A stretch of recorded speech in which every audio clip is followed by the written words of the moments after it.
Bro, assalamualaikum. Jumpa lagi dengan saya di channel Mr. John undur diri. Nah, tadi pagi saya ke toko pakan ikan, toko ikan lah gitu. Jadi di toko ikan itu ada jual pakannya, ada jual obat dan juga jual bibit gitu. Nah, tidak seperti biasa, saya tadi melihat ada bibit ikan bawal, Mas Bro. Ikan bawalnya banyak sih. Lalu saya berpikir, nah, saya perlu menambah koleksi ikan saya di dalam kolam, tapi bukan di kolam gurami, Mas Bro, karena ikan bawal ini kan jenis karnivora juga gitu, karnivora yang memakan daging, dia akan memakan ikan gitu loh. Banyak kejadian kolam-kolam yang diisi dengan ikan bawal itu cenderung ikan-ikan lainnya itu mengalami kerusakan pada sirip, pada ekor gitu, atau bahkan pada sisik gitu, ditotol atau digigit-gigit oleh ikan bawal gitu. Karena itu saya masukkan di kolam ini. Kolam ini sebenarnya ini kolam tinggal yang sudah saya panen. Dulu ada guraminya saya panen, ada patinnya juga saya panen, ada jelawat atau kelomaknya juga sudah saya panen. Nah, ini tinggal sisa-sisanya saja gitu. Di dalam ini campur aduk lah, banyak ikan nila. Dan saya juga kalau menemukan ikan Sungai Batanghari seperti ikan nilem itu saya masukkan ke sini kalau mancing gitu. Terus juga di dalam ini ternyata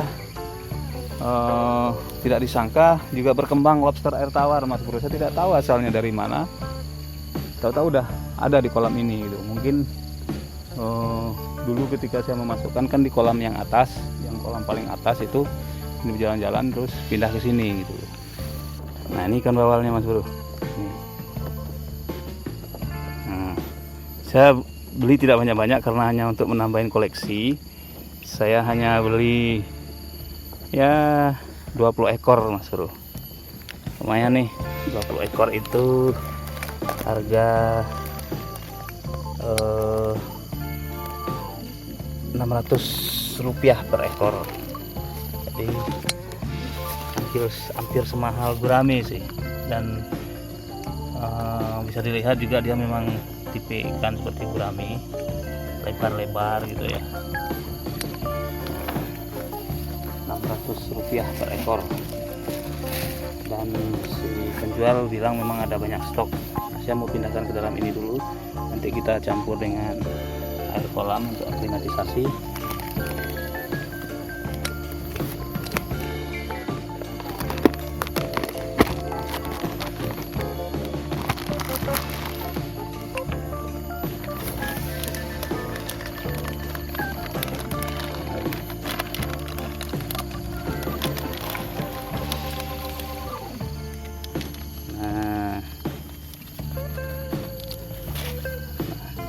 Saya memang tidak berani memasukkannya ke kolam gurami, Mas Bro. Takutnya dia akan merusak gurami.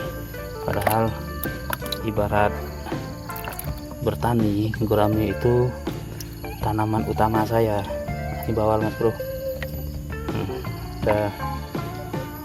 Badannya ada bintik-bintiknya, ada belang-belangnya itu.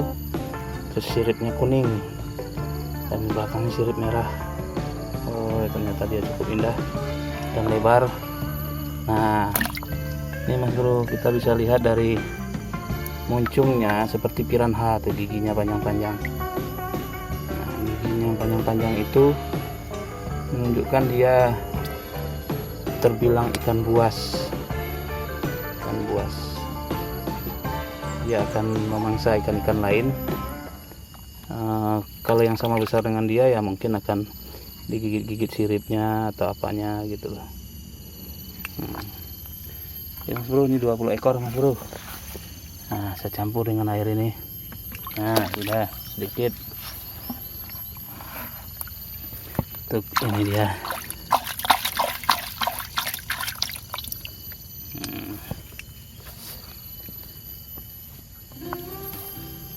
Nah, ikan bawal ini tergolong langka juga, Mas Bro.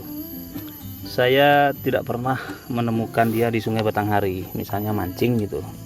Tidak pernah saya dapat ikan bawal. Bahkan mungkin dia memang sulit ditemukan di sungai-sungai di Sumatera, menurut saya sih ya. Nah, Mungkin dia banyaknya di Jawa atau di Sulawesi atau di Kalimantan sana lah. Kalau di Sumatera jarang sekali. Sekilas ikan bawal ini seperti piranha, Mas Bro. Memang sih asalnya dari luar ini. Ini kan berasal dari Sungai Amazon ya, di Brazil itu. Nah, karena bentuknya seperti piranha, orang kadang-kadang sering salah arti dia seperti piranha. Tapi salah satu sifatnya memang seperti piranha, yaitu memakan daging atau memangsa ikan-ikan lainnya.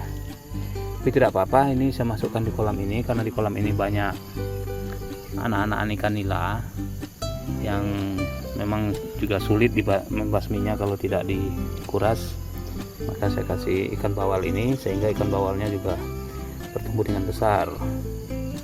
Saya dulu kalau keluar daerah misalnya ke Kalimantan atau ke Sulawesi itu seringkali kalau makan ikan bakar itu saya milihnya bawal.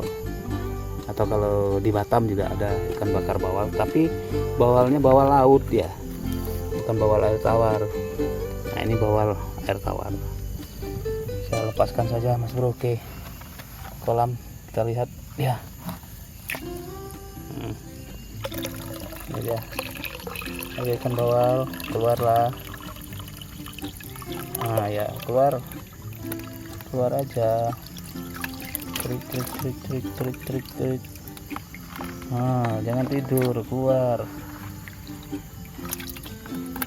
Nah, sudah langsung hilang semua, kosong tuh, Mas Bro. Hilang kemana mereka ya?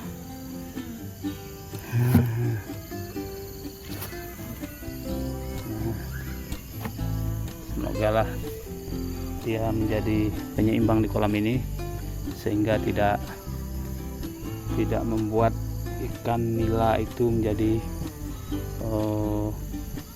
apa istilahnya ya, ikan nila itu ya agresif, bukan agresif, invasif ya ikan nilanya. Nah, kalau piranha ini kalau bawal ini tidak begitu invasif karena dia perkembang sistem pemijahannya tidak segampang ikan nila. Kalau ikan nila kawin terus bikin sejenis lubang di dasar kolam, beranak, bertelur, beranak, terus berkembang gitu. Nah, itu ikan nila. Kalau ikan bawal kan tidak segampang itu, Mas Bro. Nah, demikian, Mas Bro, saya menambah koleksi ikan air tawar saya di kolam ini. Nah, 20 ekor ikan bawal alias piranha KW. Sifat-sifatnya kan ada sifat piranhanya, ada memakan segala dia memakan daun-daunan juga, tapi memakan daging juga suka gitu. Kalau ikan lain yang lebih lemah dari dia diburu sama dia. Nah, itulah salah satu sifat ikan bawal itu, maka tidak saya gabung di kolam gurami di atas, saya biarkan di kolam ini saja. Oke, Mas Bro, demikian aktivitas saya pagi hari ini. Saya Mr. John undur diri. Assalamualaikum.